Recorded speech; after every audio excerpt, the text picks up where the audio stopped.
Hello there, this is Ted Hunsaker. We are still waiting to find out when they start, if they're going to start the 2020 baseball season. They were talking about it, they looks like they're going to go forward with the three divisions. So with the NL East, AL East combined, NL West, AL West combined, and NL Central, AL Central combined. They are still trying to figure things out health-wise. That way people are staying healthy.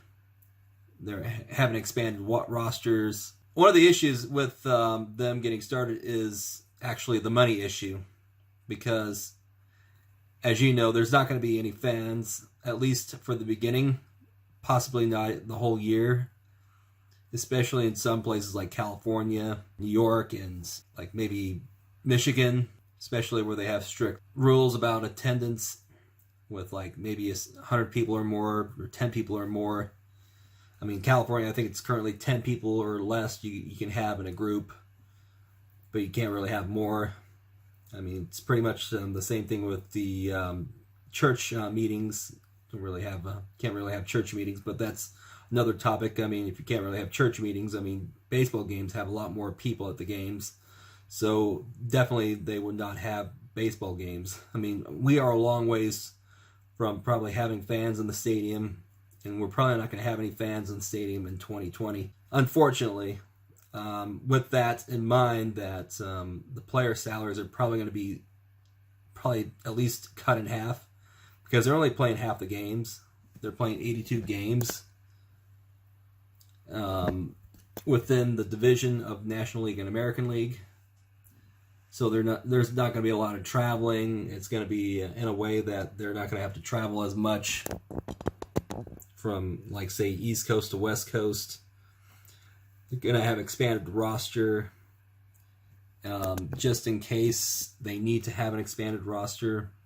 And so it can ease the burden of the players so they're not overplayed, because they're actually playing more condensed schedule. As far as the All-Star game, I don't know if they're going to have the All-Star game. They're probably going to either cancel the All-Star game or postpone it to a later date. Don't know yet.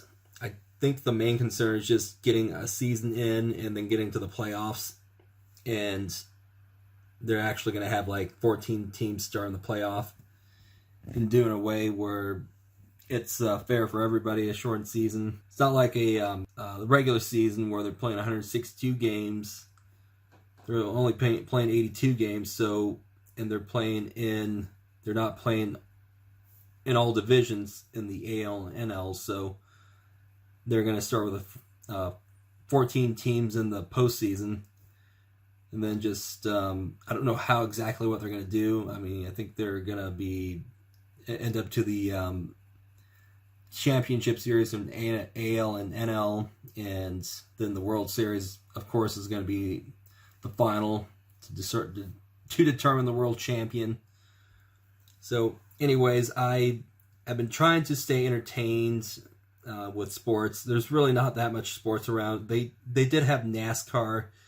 Don't know if you consider that like a sport, but of course they make a lot of left turns, and you just watch them make left turns, and of course there's nobody in the stands. They're making a left turn! So anyways, the gate revenue that they depend on, they're not going to have gate revenue. They're not going to have fans that buy a ticket to watch the game. They're not going to have fans that pay for these concessions or souvenirs at the team store. Of course, they'll probably have online sales, so you can buy online. I think that would probably be a good idea, and they'll have media revenue.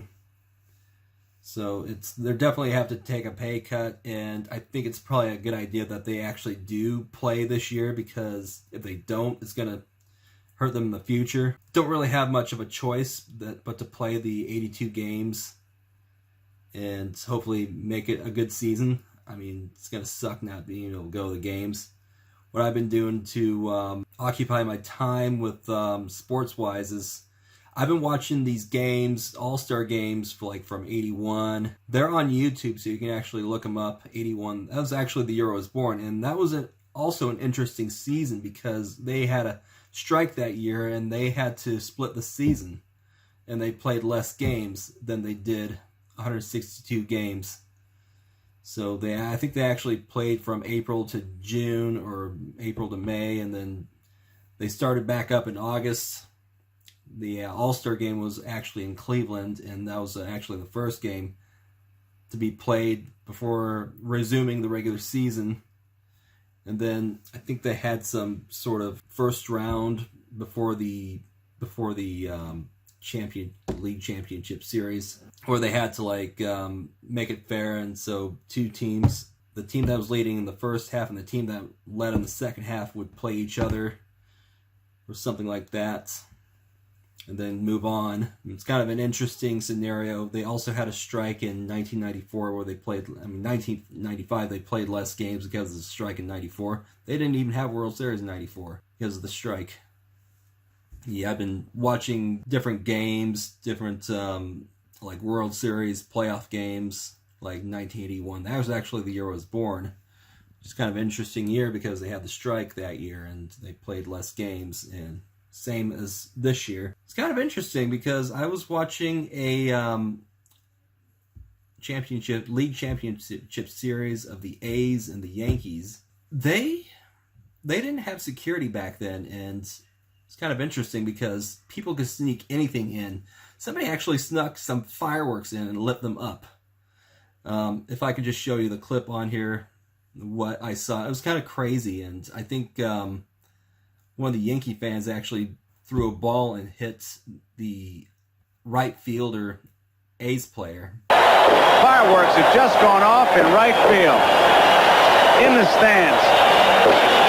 And that is dangerous.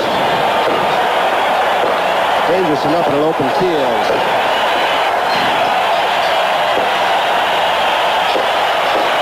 The kind of guys who do that, you like to have them caught and fined and thrown in jail for a couple days.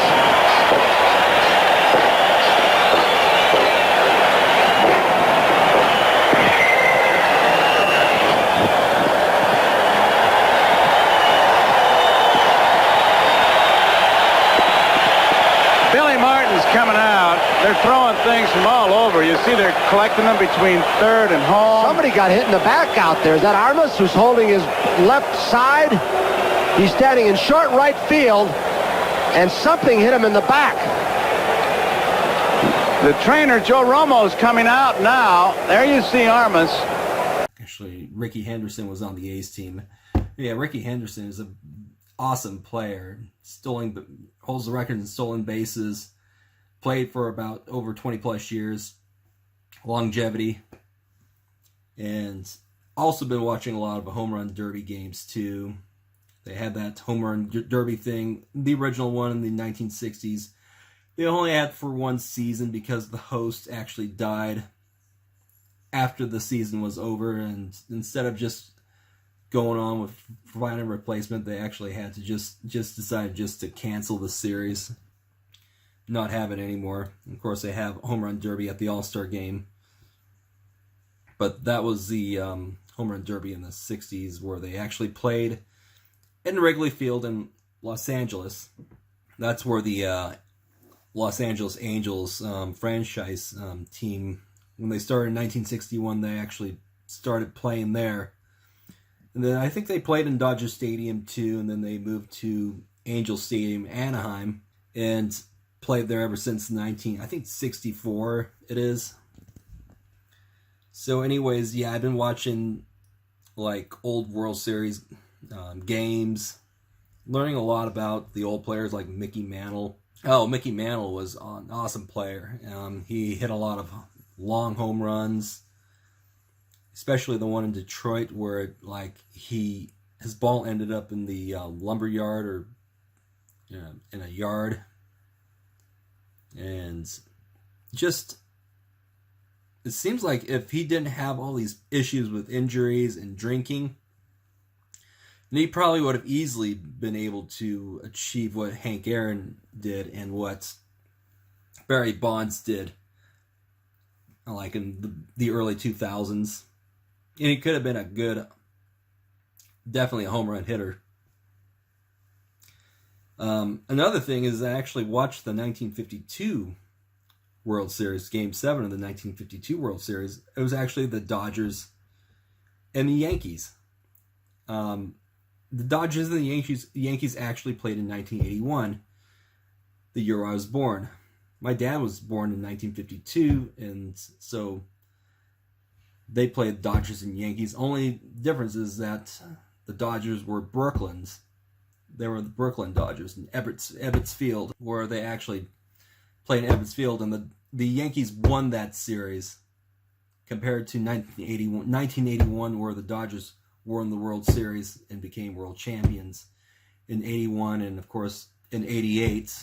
And they haven't been world champions since. They've choked, unfortunately, in 17 and 18. Well, people can say that the Astros cheated. I don't think they're going to strip the Astros from their title.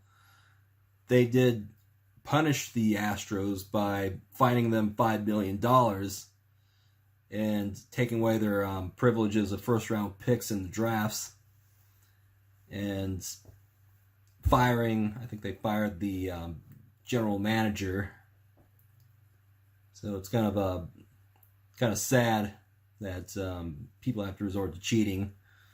I know Barry Bonds and like certain players like Jose Canseco took steroids. They cheated. Mark McGwire, the guy was awesome too, but unfortunately he took steroids, and of course he had to rely on steroids to hit that many home runs. He hit a lot of long bombs, like in '98. And I was actually watching the All-Star game in 1987 where they played in Oakland Coliseum, and McGwire was actually on pace to try to beat Maris's record that he set in 1961. I don't think he didn't break that record that year. He had to wait 11 years in 1998 to break that record. But unfortunately, he had the help of steroids to do it. And unfortunately, Barry Bonds had the help of taking steroids to lead in home runs, total home runs ever, above Hank Aaron and Babe Ruth. And it's just unfortunate, of course, that number has an asterisk, just like the Astros have an asterisk by the World Series title in 2017, because they used trash cans to signal what pitch was coming. So anyways, I want to thank you for watching this video, and I just hope that baseball gets started pretty soon. We can actually watch something. I've really been learning a lot about teams and different players back then. I definitely would love to have a time machine to actually go back in time and go to those stadiums. Some of those stadiums are awesome. They sure beat the stadiums of today, the cookie cutter stadiums of today, like Comisky Park, Tiger Stadium, Forbes Field in Pittsburgh, Ebbets Field, Polo Grounds. You definitely name it. I mean, there were some awesome stadiums back then in the 60s, 50s, and 60s, and the players didn't actually play for money. They were just happy to make the team. And now it's just like they want more and more and more and more and more. I mean, Mickey Mantle's salary, I think in 1961 was, I think $71,000, which is the equivalent of $600,000 in today's money. So players back then didn't really play to make millions and millions of dollars. They were happy to just make the team, and they actually made money in home run derby. It's like surprising. Oh yeah, so 3 home runs in a row, that's $500, and then 4 or 5 home runs in a row is like $1,000 each. And of course, they would make $2,000 for the winner and $1,000 for the loser. I mean, that was a lot of money back then in 1960. So anyways, I want to thank you for watching this video. Hopefully we can get some baseball going pretty soon. And eventually, hopefully, we can go back to the games and attend the games and catch balls, cheer and boo players. I know everybody wanted to go to the Astros visit the games where the Astros were the visiting team and boo the heck out of them. Make all these trash can jokes. So anyways, thank you for watching. Make sure you subscribe to this channel.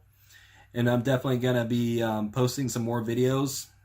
I was thinking about maybe doing a video series where I actually was watching old baseball games and reacting to them. And so anyways, hope you have a great day, and I'll talk to you later.